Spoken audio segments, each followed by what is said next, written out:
মন ছুঁয়েছে মন, নাম তার আনন্দ ভুবন।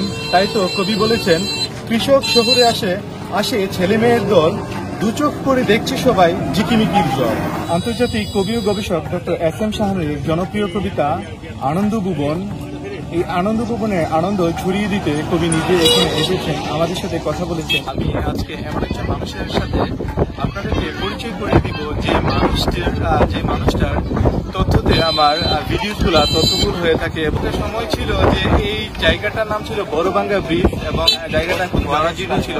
সময়ের পরিক্রমায় এবং আমাদের গ্রামের কৃতি সন্তান ডক্টর এস এম শাহনুর ভাইয়ের লেখালেখির কারণে কিন্তু এই জায়গাটা নতুন একটি নাম পেয়েছে, নতুন একটি রূপ পেয়েছে এবং ওনার হাত ধরে এই জায়গার নাম হয়েছে আনন্দ ভুবন। এবং আমরা ওনার কাছ থেকে আজকে এই জায়গা সম্পর্কে জানবো এবং ওনার সাথে কথা বলবো।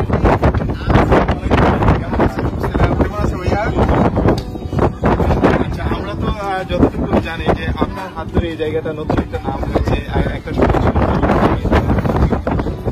তো এটা আসলে নামটা কিভাবে দিয়েছে? জায়গাটি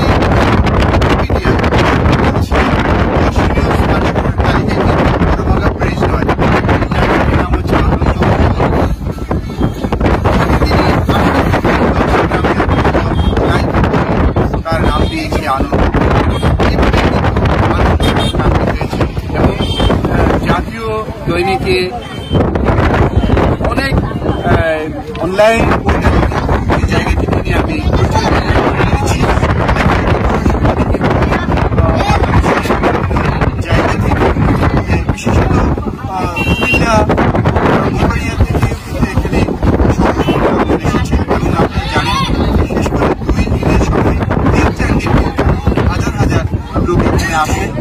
এবং এখানকার সৌন্দর্য উপভোগ করে। এই যে ব্রিজ পূর্ব এবং পশ্চিমে, এই ব্রিজের পূর্ব পাশে হচ্ছে সূর্যদিগল গ্রাম, পশ্চিমে দক্ষিণে গ্রাম, যে গ্রামটি বলা হয় যে ব্রাহ্মণবাড়িয়া জেলার সবচেয়ে দীর্ঘতম গ্রাম সিমরাই। এই দুই গ্রামের মাঝখানে এই রাজার খেয়ালের উপর এই ব্রিজটি যখন তৈরি হয় তখন তারপর থেকে কিন্তু এখানে আনন্দ পিপাসু ভ্রমণ পিপাসু মানুষের একটা উপচে পড়া লক্ষ্য করা গিয়েছে। সেই জায়গাটি আনন্দ ভবনে পরিণত হয়েছে। আপনারা জেনে খুশি হবেন, প্রতি বছরে নিয়ে এবারও কিন্তু আমি মেয়র ইউনিয়ন পরিষদের চেয়ারম্যান, উপজেলা পরিষদের চেয়ারম্যান এবং আমাদের কসবা থানার ভারপ্রাপ্ত যে কর্মকর্তা, আমি তিনজনকে কিন্তু অবহিত করেছি যে ঈদের সময় ৩-৪ দিন এখানে হাজার হাজার দর্শনার্থী আসে, সৌন্দর্য পিপাসু মানুষ আসে, যেন কোনো অনাকাঙ্ক্ষিত ঘটনা এখানে না ঘটে।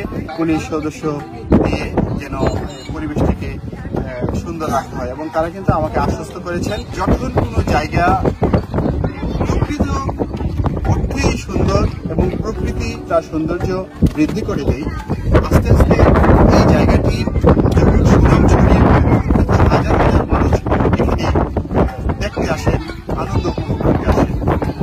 অসংখ্য ধন্যবাদ আপনাকে। ধন্যবাদ তোমাকে। সেই সাথে এই ভিডিওটি যারা দেখবেন আমি বলবো যে অবশ্যই ভিডিওটি শেয়ার করে দিবেন, যেন বাংলাদেশের অন্যান্য এলাকার লোকজনও এই জায়গাটির সৌন্দর্য দেখতে পারে এবং সৌন্দর্য অবগাহনে